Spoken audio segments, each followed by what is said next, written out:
Hello everybody. Today I thought it would be fun to make a sweet little birdie, like a bluebird type canvas bag using some fabric paint and then the art Foamie.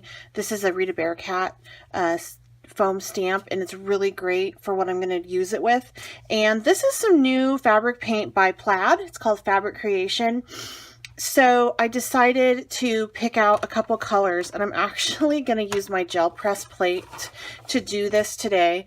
And my gel press plate is dirty and grungy because that's how I like it, because it creates interesting prints. So for this particular project, since I'm using a fabric paint on it, I might want to get it clean at the end, and I'm going to show you how I'm going to do that.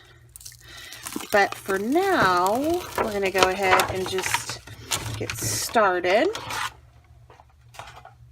So I'm just going to lay my plate out like so.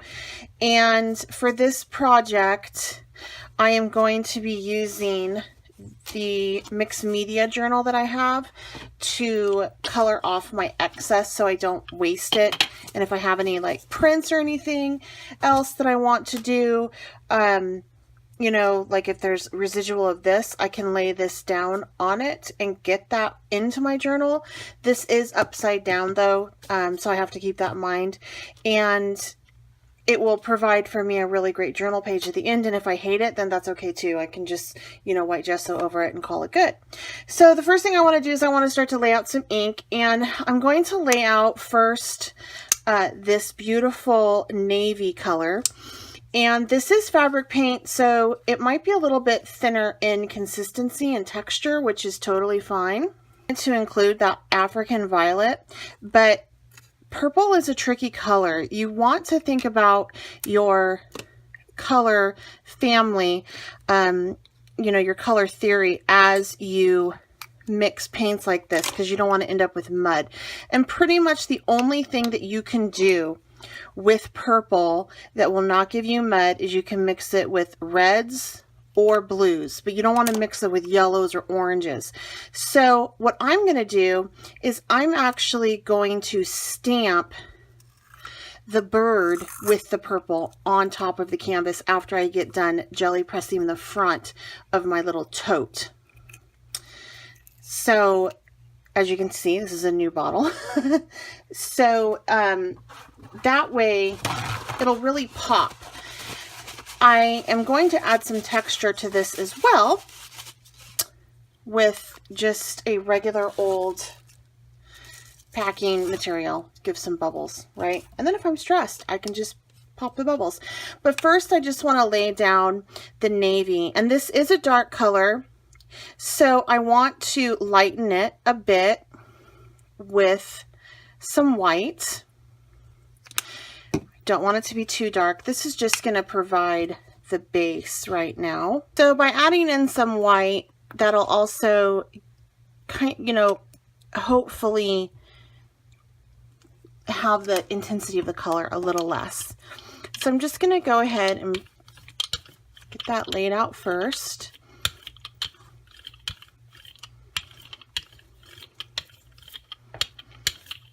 And I'm okay with this color being dark right now.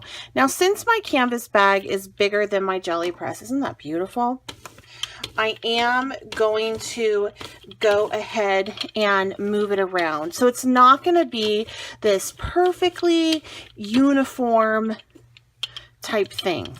It's not going to give, this is going to be definitely more of a mixed media looking type bag. All right, now normally if you're painting on a shirt or something, you would want to go ahead and have a piece of cardboard between the layers, but I don't think that's going to be an issue on this. Plus, since I'm using the jelly press, I want to make sure that I get really nice coverage. And I'm going to do a couple layers with this because I want to make it, you know, look a little bit random and whatnot, but I do want to have semi-even coverage all over my bag. So I'm just laying it out a little bit different right now. And that's a lot of paint, you guys. A lot of paint. I put too much down. That's the one thing that I have to keep in mind when I use my Gelli Press, is that you don't need much paint. Lesson learned. I really am loving how this is turning out, though. It looks so cool. Since this is a fabric paint, it is going to stay kind of wet. So you definitely want to work on a surface that you either don't really care about, or you can have something down covering your surface.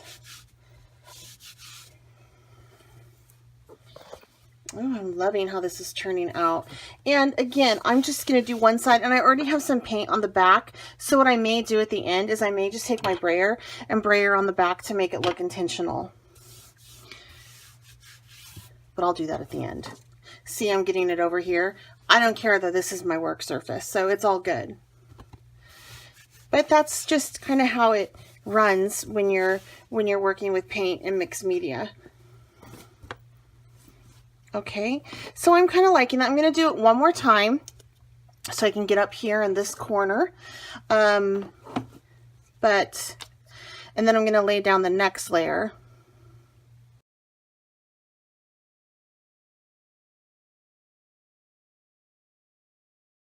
So I'm going to do that on the top here. And then I'm going to move it around here. And then I'm going to move it around here. And I'm really liking that now. See how pretty that is? So now I'm going to go ahead and actually pick up some more here.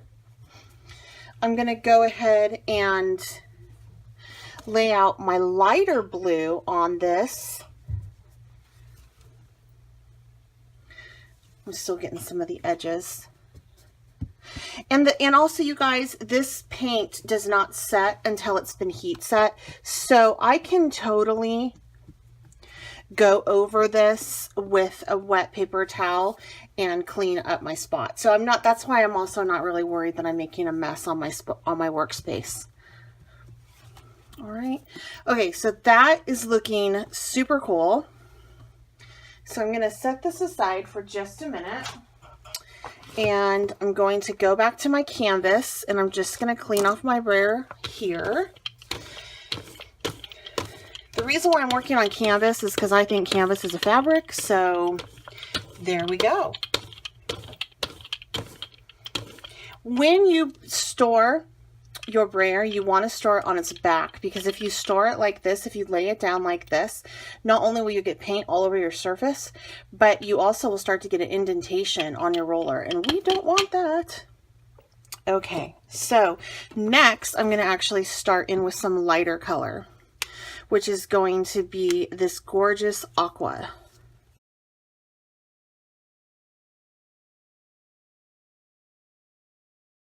Just because I kind of want to do that as a cool base. And now I'm going to put my aqua down.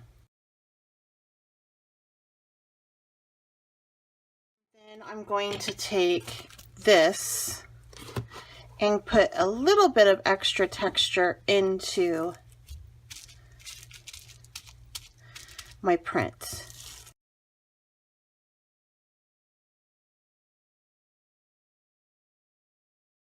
And see, if you look here, it even started to pull up some of the previous paint, which I'm totally fine with. I think that's going to be really cool. So I really want to make these bubbles pop some more, so I'm going to do it one more time.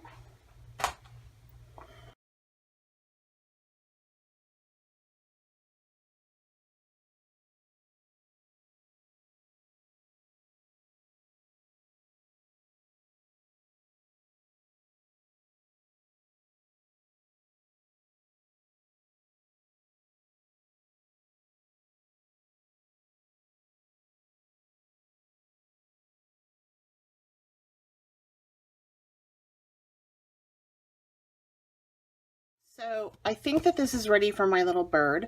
What I'm going to do now is I'm going to clean up my space a little bit, and to remove this from my Gelli Press, all this paint, I'm going to go ahead and set my Gelli Press in my journal on this canvas.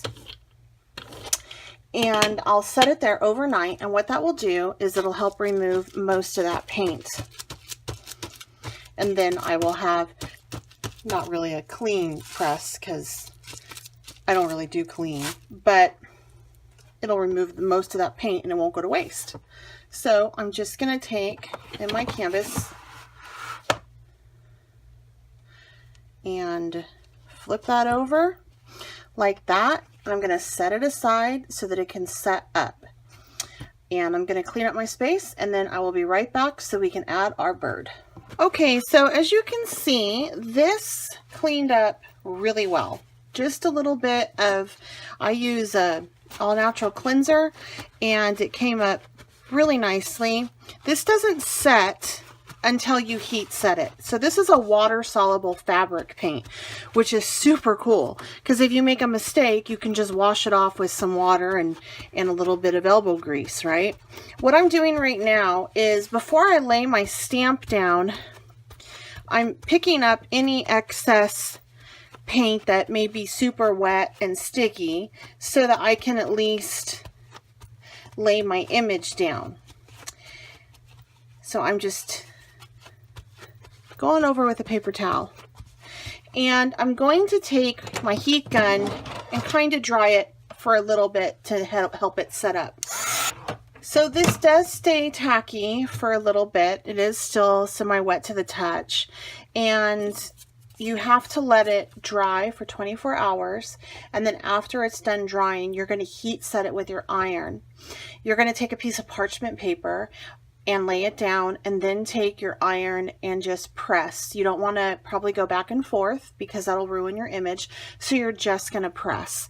But first, before I get that all ready, I'm going to take my little bird, my Rita Barakat bird. This is an art foamy, works great on projects like this, and I'm going to cover it in some African violet, and I'm just going to randomly stamp the image all over.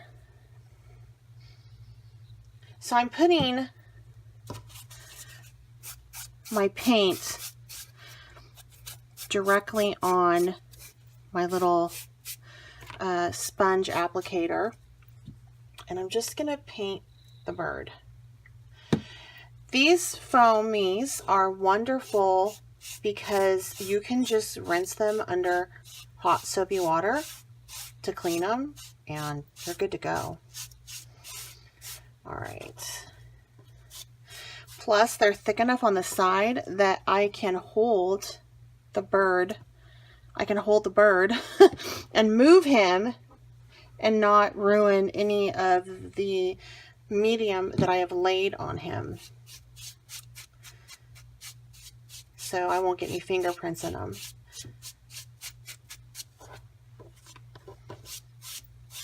Since this paint does stay wet for a bit, it definitely makes it easier to lay out.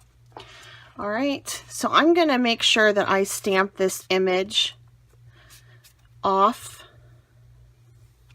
the side. Isn't that cute? Can you see that?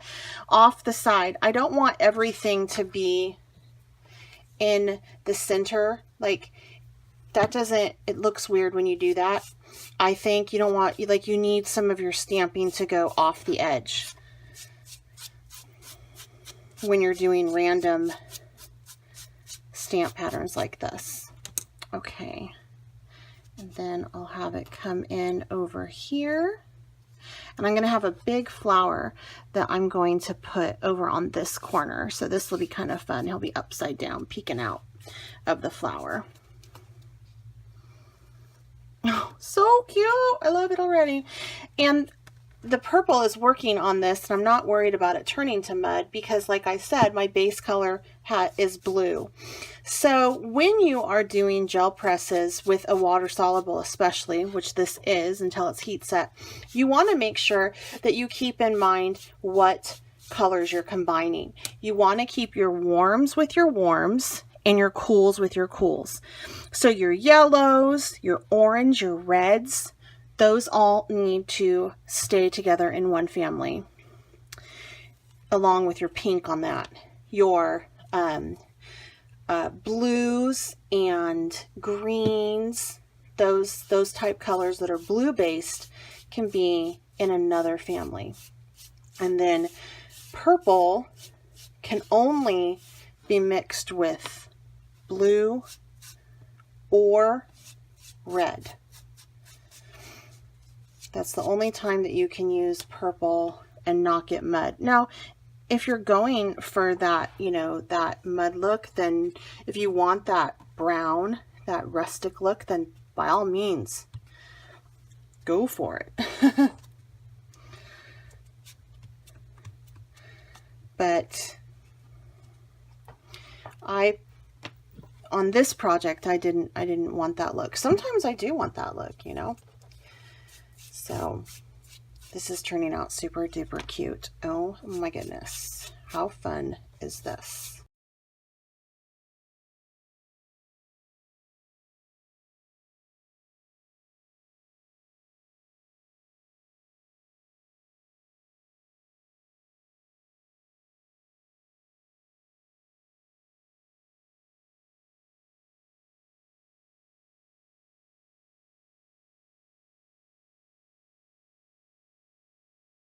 I'm pretty pleased with the placement of my little birds, and I'm going to wait 24 hours for it to dry, and then I'm going to iron it. I'm going to set it with an iron like I told you, making sure to place a piece of parchment paper down. Don't use wax paper because that will melt. Use parchment paper, and that will protect your project as well as your iron.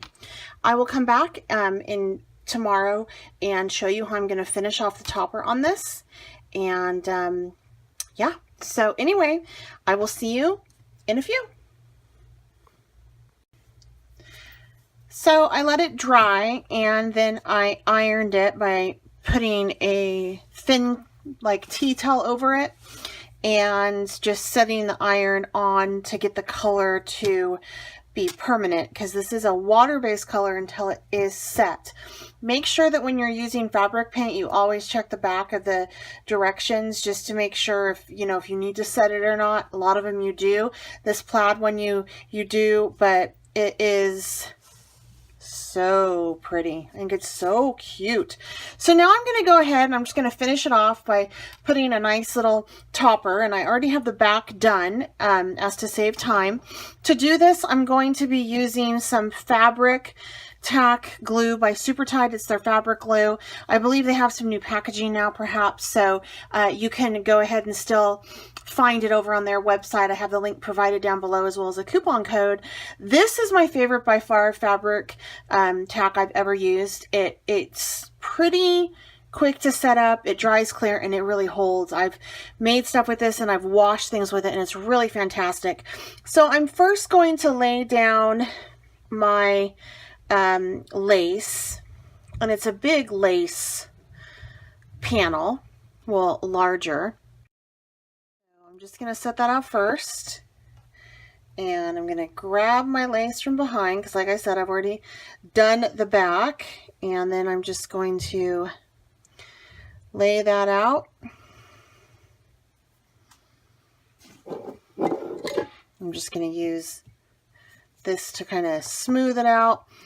You want to kind of hold and press for about 30 seconds or so, and then it takes about an hour at least to set up. I always let it set up overnight, though I don't rush out and wash it either.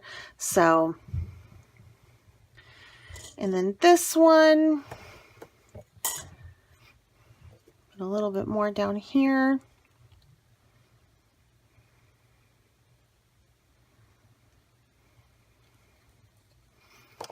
So you definitely want to make sure that you kind of mush it into the fabric or whatever you're working on. If you see the white, don't worry about it. that's going to disappear as it dries. It does dry clear. You won't even know it's there.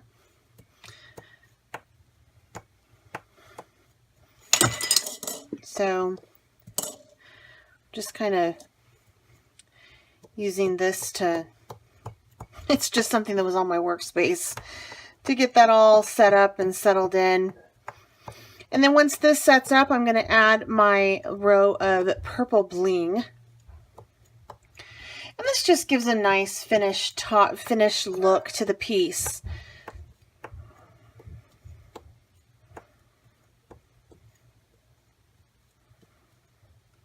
All right, and so from here, I'm going to go ahead and just add this layer of bling. And I think I'm gonna really love this final look.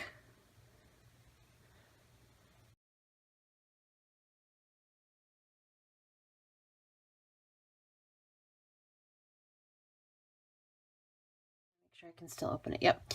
All right, now the beauty of this fabric tack is that you can move it until it sets up. So it is relatively pliable. Okay, so from here, I want to hide all that with this flower. And then we're going to call it good. So I'm going to just take the back and add some more fabric tack.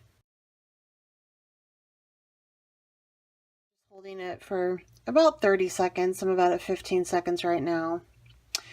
But this is going to sit overnight, and then tomorrow morning it'll be good to go. I could start to use it right away if I wanted to.